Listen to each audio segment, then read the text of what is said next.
to answer your question honestly, when people say like, "Oh, what is your book about?" I keep it very short, and I share, breaking generational silence is exactly what it sounds like. It's a cycle of me trying to tackle many different topics with my family through conversation. And so the book, in each chapter, you'll see there's a different topic, different challenge, and I am kind of walking myself through how to navigate either tackling that with my maternal side or my paternal side, and then sharing those questions that I ask myself and those questions that I ask my family so that I can provide, that support to anyone else who wants to do the similar work. I have read that you are a hoarder of books, and like me, you love physical books. Where does your love for storytelling come from? Hmm. Um, I've always loved the stories. I think I grew up in a very quiet house, and I think as I yearned for conversation and I had this curiosity just about what's happening in other households, I fell in love with books. I fell in love with movies and TV shows, and it's just something so magical about being able to like step into someone else's world for a second, especially if in some cases and in some days you don't want to be in your own world. So it's kind of like an escape. And for me, it started really young of just enjoying that escape of Yeah. like going into something else. Even today, I mean, when I have my longest, most exhausting days, I'm like, I just need to turn off and like watch something Yeah. that's gonna take me somewhere else. So I mean, that's kind of what books do. Either that or I'm learning. Like Right. just love learning from the books. One thing that connects us is the fact that we are both mothers. And since my son is 5 months, and since he came into this world, I've been writing him love letters. And one thing I learned about you is that you stress the importance of documenting your journey.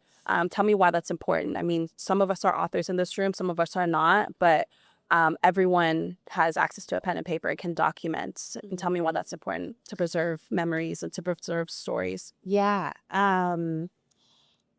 Something really interesting. As I was a child growing up, I used to keep a journal. And as an adult, when I would look back at that journal, I realized that the memories that I have today of those moments are so different because I'm no longer in it. And so the emotions, all the feelings, everything has just changed with time. And there's something so special about being able to go back to a moment and understand the real impacts that it was having. And I think you can really only do that when you document. Like, I can share a story today, and each one of you will leave here and go share that story with someone else. But that story will be different because you're going to share the key things that stuck out to you. And you might even add a little bit. And so the story will just continue to change depending on who's telling it. But if you read my words, there's no changing that. And so I thought about like stories that are passed down. And, my mom would tell me a story, and then 5 years later, she tells me a story and it sounds very different. And I'm like, Mom, that's not really what you said happened.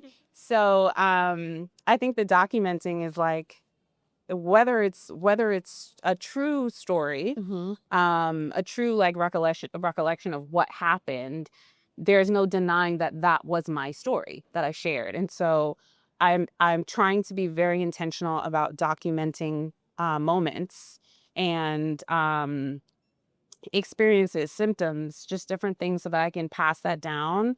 Because I even know at some point in my life, my memory will change. I will forget some things. So I want my children and I want my nieces and nephews and um, people who look like me, who maybe are not even connected to me in any way, to be able to find my story in 50 years or in 100 years. And everything doesn't need to be posted. Everything doesn't need to be public. No. Sometimes a story can just be for you and your family. Mm-hmm. Yeah. Yeah. I think too, I mean, to that point, writing down something that you can keep in your home, there's so much value to that. mean, we're in a bookstore right now that could look very different in 5 to 10 years, depending on who's running the country and what's happening in the world. And, while my book is readily available everywhere right now, that might not be the case. I live in America where things are changing real fast. So, I also don't take for granted that, while books are accessible today, they might not be easy to find in 50 years. Our stories might not be easy to find. So if I have those pieces of content somewhere hidden or in a safe place within my home, those are things my family can access. I love that. Okay, I'm going to ask you to read this passage, which I think anchors the conversation and gets to the heart of what your book's about. Well, I'm sure what's highlighted there. Okay.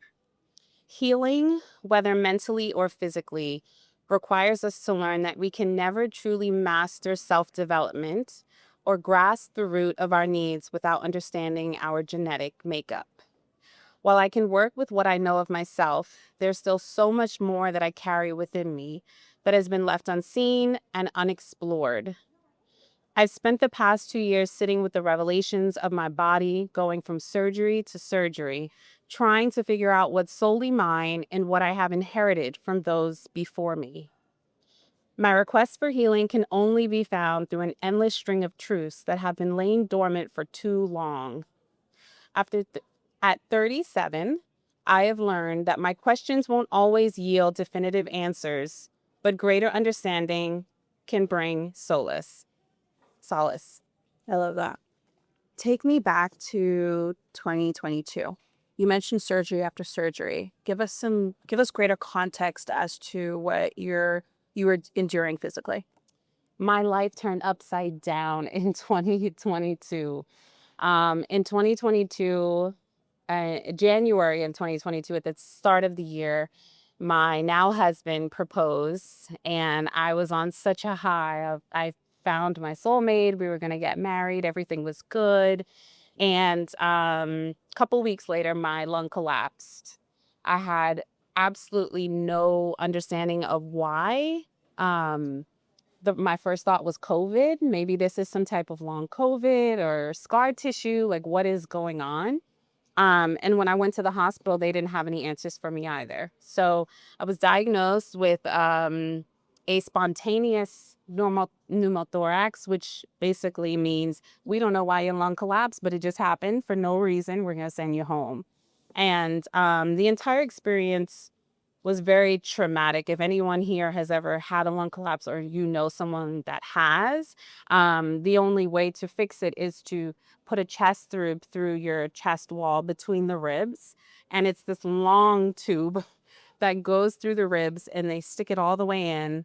And it drains out the fluid and everything that has gotten into the lung while you're breathing. And then they do a surgical procedure to reattach the lung, in a sense, like glue the lung back to the chest cavity. The first hospital that I went to, and I think this has a lot to do with how I present and how I look. The first hospital did not give me any type of painkillers or anything to numb the area. They just literally cut me with a knife and sucked the chest tube through me. It was the most traumatic experience and painful experience I ever had in my entire life. And I have given birth to a child. But there is nothing like somebody looking you in your eyes and sticking a thick chest tube through your ribs. It was so traumatic for me. I just never wanted to experience anything like that ever again. 28 days later, my lung collapsed again. And this time, I remembered the symptoms. And so I was able to recognize what was happening. And I tried my best to just stay calm. And I sat on the bed and I started Googling top lung specialists, top doctors in New York City, so that I could make sure I was going to the best hospital possible. And God is good because he guided me to a place called Lenox Hill, where their lung specialists work very closely with endometriosis specialists, which I didn't even know I needed at the time. And within a couple days, I was diagnosed not just with having the pneumothorax, but I was diagnosed with endometriosis. And it was something that I had been living with my entire life. I had no idea. And it was attacking my body, attacking my organs, and it ended up attacking my lung, and it caused my lung to collapse again. So that was the beginning of what I had no idea would be a really difficult journey. Yeah. There's no cure for endometriosis. So this happens to you, and then the next step is figuring out how to manage it. And so, I just remember the doctor coming into the room and saying, do you want to have children one day? This is something, I want you to learn as much as you possibly can about this disease so that you can make the best possible decisions. And I knew how to answer those questions, but answering them in front of my fiance who had just proposed to me, like, made it even harder. And so it was just a challenging year. We didn't know what was ahead. We didn't know, like, what we were going to do, but we had to focus on managing this disease. And so, long story short, because it's a long story and I talk about it a little bit in the book, but I ended up having 7 surgeries in 1 year, which was wild. It was crazy. I mean, when I look back at that year, I'm like, I was just in survival mode the entire year. I was going surgery to surgery and then home healing and then surgery again and then home healing. Um, and I'd look back now and I can say that I am really blessed because there are women who also have endometriosis and don't know about it. And there are women who have these lung collapses. And for some women, I've read that they've had lung collapses for 2 years straight every month. And they fix the lung and send them home and fix the lung and send them home. And they're not receiving any additional information because not the doctors around the world don't have enough information about this disease. So I consider myself lucky that I only needed 7 surgeries, and that I am in a place now where I have a better understanding of what I'm working with. I know my body better so that I can take care of my body better. And that whole journey really led me to this book. Yeah. Yeah. What was the turning point? Because it sparked the idea that you needed to get more familiar with your family history, right? So then tell me a little bit about, I mean, it's one thing to be curious about your family history. It's another thing to want to write a book about it. So tell me a little bit about what was your next step. You mentioned in the intro, you talk about your grandmother, Geraldine, and if you could sit with anybody at a table and have another conversation, it would be her. Yeah. So before we can, you also talk about future generations. So before we can look ahead, we have to look back. Yeah. So walk me through, what are some of the conversations that you wish you could have had with her? Walk me through that intro. So, aside from learning about my diagnosis, the biggest revelation that I had was that I did not fully know myself. And that was really difficult for me to process. You know, everyone in this room can sit here and say they know enough about themselves that, they can pick and choose the best things to eat and the best places to show and the space and energy that they need. And I could say the same, but I could not tell you everything that I inherited and the diseases that I would need to work extremely hard to prevent and all of those things. And so when I was in the hospital, they asked about my family history and if anyone had endometriosis. And my first answer was, I'd never heard about this, so I don't think so. And as they ran down the list of symptoms, I immediately thought about my grandmother. And I was like, oh my God, I think my grandmother had this, but she's now passed. So I can't talk to her. I can't ask. And so when I got out of the hospital, my first call was to my mother so that I could better understand my grandmother's experiences and what she did to manage the pain. And, my mother had very limited information because my mother never felt it was her business to ask.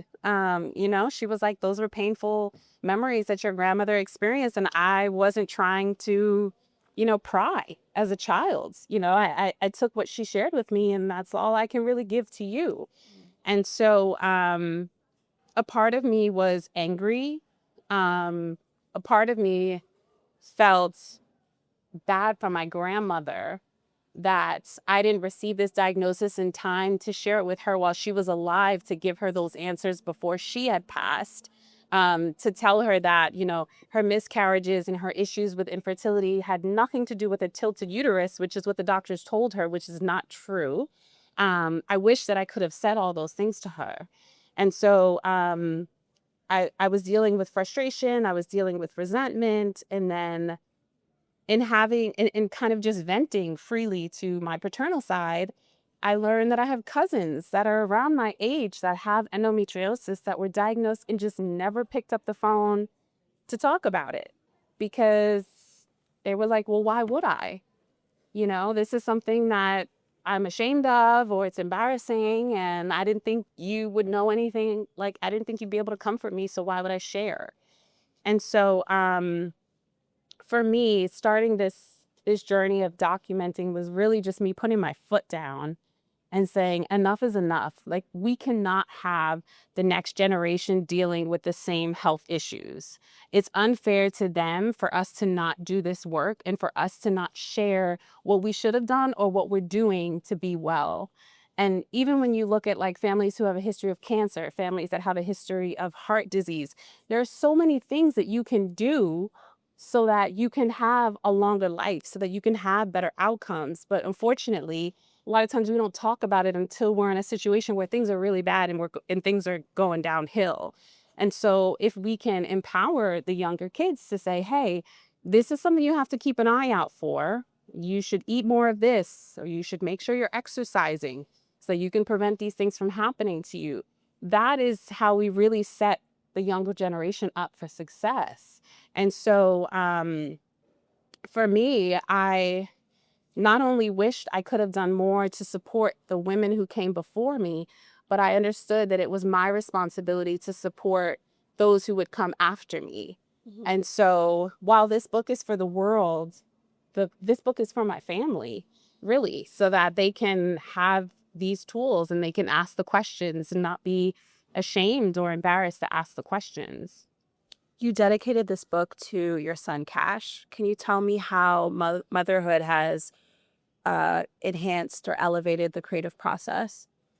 Whew. And at what stage of motherhood for the audience were you at when you started writing the book? Okay, so to give you guys more context, I'm in conversation with Pauleanna right now. Some of you may or may not know who she is. She's a phenomenal writer.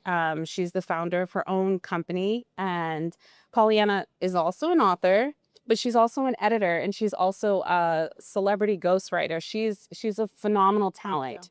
And when I got signed to write this book, when I got my publishing deal, my first request was, I want a Black editor. I want to work with someone who is not only going to understand my situation, but help me share my people's stories with sensitivity and with care. And when I connected with her, I was like, this is the person that I need to write with. I was just so excited to go on this journey with her. I was not pregnant at the time. And so at that time, I was like, okay, I know my writing schedule. I know when I feel the most creative.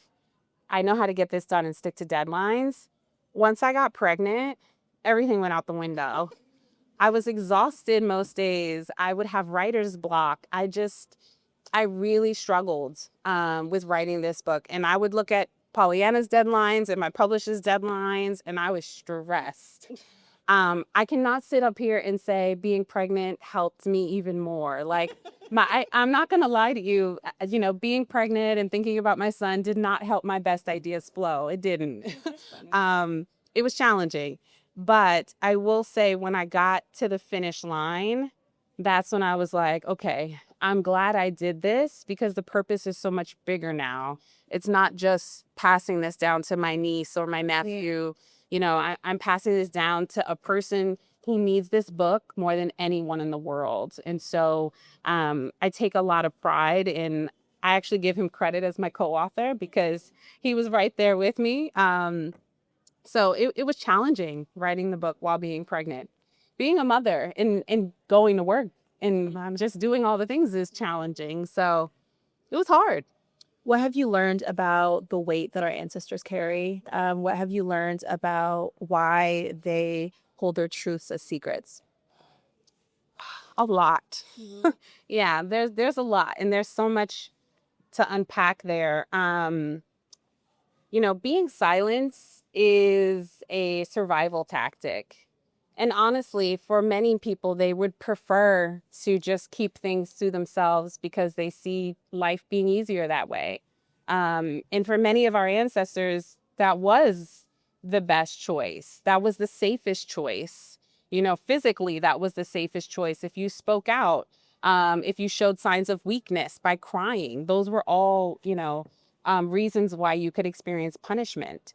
And so, this idea that we were not supposed to speak, we were not supposed to share, we were not supposed to feel, um, it was inherited and it was passed down. And so we started teaching our children, like, hey, if you want to navigate this world, you need to learn that these people don't care.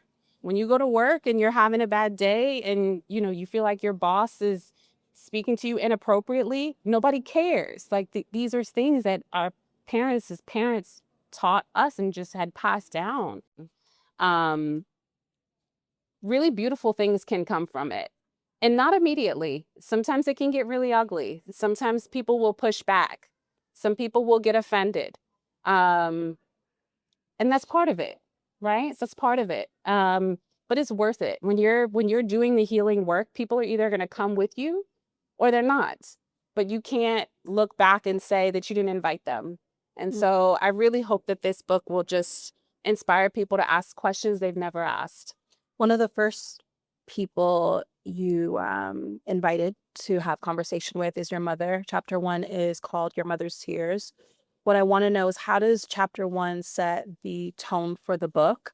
And I also want to know, why was it important to start with Angie's story? Yeah. So the first section is my mother's tears. And when I looked back at my childhood, I remembered my mother crying a lot. But as a child, I could sense something was wrong and I could feel it, but I didn't ask why. Um, and even as I started to get older, I would kind of let those experiences go and forget about them. Um, as I wanted to do this work of uncovering who I really was and what I was carrying, I wanted to understand what my mother had been through. I wanted to understand my mother's trauma.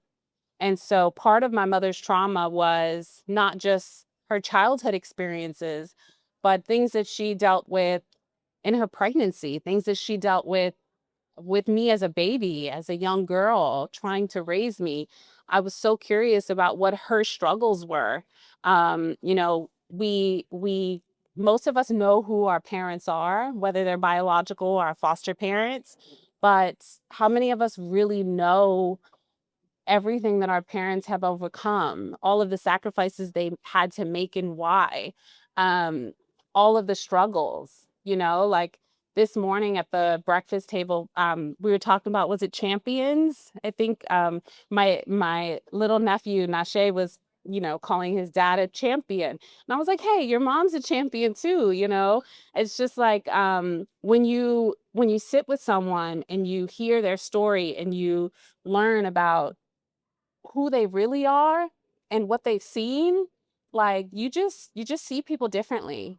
And it's not like light that I'm looking for in people. It's just like wanting to honor the strength and like just give people the space to just kind of take the armor off for a second.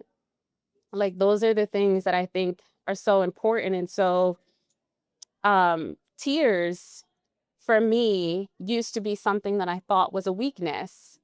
And I remember when I was a little girl, I would cry, and my stepmom would say, You're just so sensitive. You're so sensitive. You're always crying. Like, what is wrong with you?"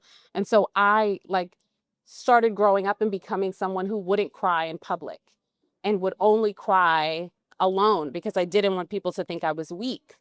And so I had to unlearn this concept of what tears even meant. And so I was trying to dissect what my mother's tears meant because some of that was passed down to me. And so for me to understand my own tears and build a better relationship with it, I just wanted to normalize like talking about tears and talking about crying. I ask my husband all the time, when was the last time you cried? When was the last time you cried because you were happy? Like, there's absolutely nothing wrong with crying. There's nothing wrong with men crying. There's just so much that we were taught that is unhealthy. Yeah. You mentioned that our mothers are the maps we need to find our way home. And you also wrote about the text that you sent her to kind of spark the conversation.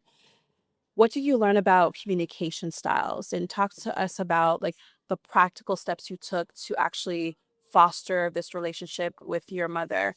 I mean, there are times I've tried to have a relationship. Now I can have candid talks with my mom, but it took damn near 20 years to arrive at this point. So Mhm. talk to us about either the gentleness or the space you had to create, the communication style. You mentioned the quality of your questions, right? You weren't necessarily prepared to even have this conversation yourself. Mhm. Can you walk us through what that looked like? Yeah. Um, I think for me, I had to let go of this idea that your parent is supposed to be the bigger person, and that your parent is supposed to be the person that can guide you through the difficult conversations. Um, I had to be okay with stepping into this role of sometimes guiding and sometimes parenting my parent, because there are things that there's information that I have that my parents don't have, and so I can't look at them, expecting them to walk me through things that they just don't know how.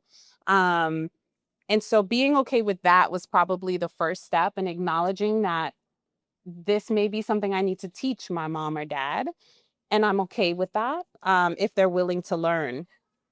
And so communication styles are so important. We all have one, but oftentimes, whatever our communication style is the way that we want to converse with others on really difficult topics.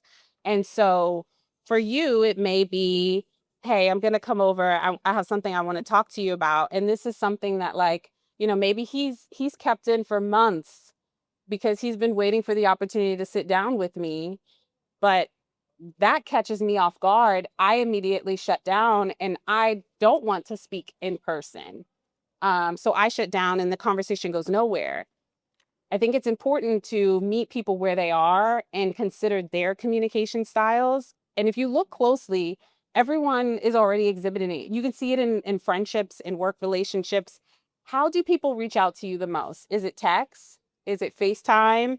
Is it phone calls? Is it, hey, I haven't seen you. Let's catch up in person. Let's do lunch. Like, people are always telling you how they prefer to communicate with you. And so, what I had to do, although my preferred communication is writing, Mhm. um, I had to meet people where they were. And so, from my father, that was sitting down and talking in front of the basketball game. From my mom, that was getting on a phone call with her on a Sunday where I knew there was no task for her to complete and she was relaxed enough to give me her full attention.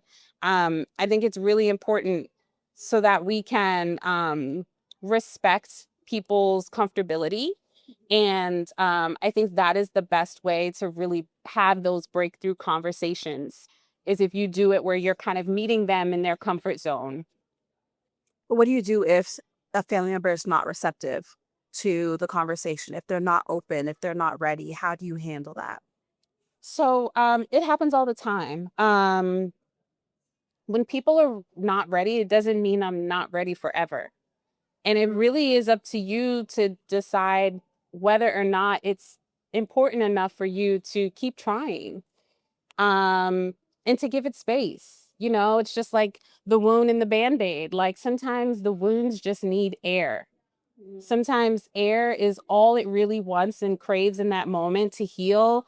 Nothing else. Don't put anything on it. Like, just give it a second. And sometimes we can be demanding. Sometimes we want things done on our time when we're ready to have the talk, and everyone doesn't operate the same way.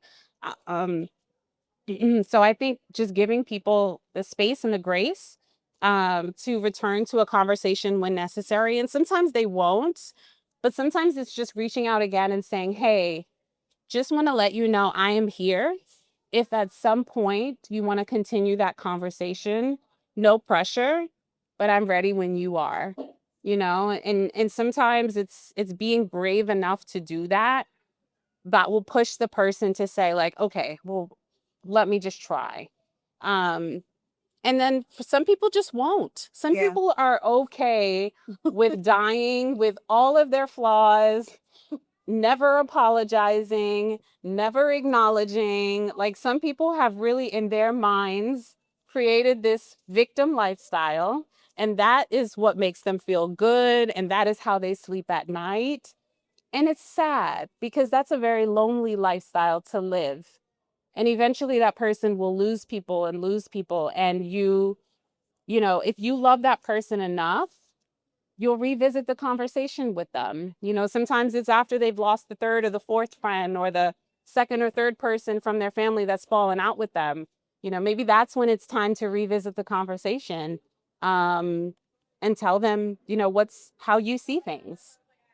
I want to draw the parallel between your healing journey and your advocacy work. You say that your purpose is to serve children. Mhm. Can you talk to us about your foundation, the work that you're doing, and give context around um, the, the support that you're providing these children? I'm sure, full circle moment, it's the support you probably would have wanted growing up. Yeah. So, in my full-time work, I have a nonprofit called the Precious Dreams Foundation, and we provide support services to young people navigating the foster care system or those that are experiencing homelessness. We provide them with mental health resources, and we really try to empower them to use healthy coping techniques. And so a lot of the work that I'm now doing on myself is the work that I've been doing for these young people for many years, helping them break the cycle of not just poverty and foster care for their own families, but breaking all of the things that led up to those outcomes. And so, it was a really interesting point in 2022 when I was struggling to cope on my own with all of the health battles. And, I went back into therapy and I had to acknowledge that, like, this person who is sitting in front of all these kids, like, showing them the way, needs guidance. And I think that vulnerability, like, if all of us can admit at different points in our life that we need guidance, that is the way that we continue to move forward, into our best selves, into the bigger purpose. Like, you'll find purpose at 20, at 25, at 30, at 35, but you can continue to find purpose in your life, in your friendships, in your family, in your work. If you continue doing that work to be guided and not just always guide. And sometimes your family can't do that for you, but sometimes a professional can do that for you. And so I always advocate for therapy, not just with our kids, but just with adults in general. One therapist might not be the one, but continue trying until you find someone that makes you, feel safe enough to open up. Having served over 25,000 children, what are some observations that you've made? I saw in a past interview, you talked about the impact of an absent parent, a present parent, and a healed parent. Can you speak to those three? Yeah. Anyone in here knows, having an absent parent forces you to grow up very quickly. And so with our kids, I'm having conversations with them that some of us have been privileged to never have until our 20s and 30s. And it's how to survive on our own. Um, when you even think about foster care at age 21, you age out of care. There should be no age that you age out of care. We all need care. We all need guidance. And so I can't even imagine if at age 21, my parents said, all right, you're done. Don't call us. Don't ask us any questions. You're good. And although I was that person that was like, all right, I'm out, I still had times where, it wasn't financially that I was able to call and get support, but it was, sometimes just talking through a situation or just, needing help with something. And so when you look at people in the world who grew up with absent parents, those are often the people who had to give up the biggest, they had to sacrifice their childhood And I think that is the saddest and the hardest thing to do. Um, our childhood, those moments of just being carefree, of just being able to play, we yearn for those now as adults because there's so much serious stuff happening and big decisions to make and people relying on us. We pay big money to go on trips where we don't have to think and we can just feel free. And it's yearning for that moment on the playground where you can just slide down the swing and you can just be carefree. And so when you have absent parents, that you're robbed of that at a very young age. And that is the reason why I invest so much time and give so much care to those kids in particular, because I feel they need it more than anybody. Um, and then we look at parents who are present, but they're not actually supporting us in a healthy way. And so there's the challenges that come with that, right? There's the challenges with having to parent your parent at a young age. There's the challenges of having to accept, maybe having one absent parent, or having a parent that's dealing with a mental health issue or drug abuse. There's so many things when we look at ourselves and what we have to work through, and often we see that when we have the mirror in front of us, which is someone else saying like, this is wrong with you, or I don't like that you spoke to me this way. Oftentimes we have to figure out, where did I learn that? Or where did that begin? Or why am I like this? And we always can look back at our parents, whether they were present or not. And I love what you said in your book about the healed parent and the impact of the responsibility of us as parents to start that healing process and the impact that it has on children. Yeah, it's like running a race and starting a mile back when you don't have the healed parent, right? Because there's so much learning that you have to do about processing your own feelings and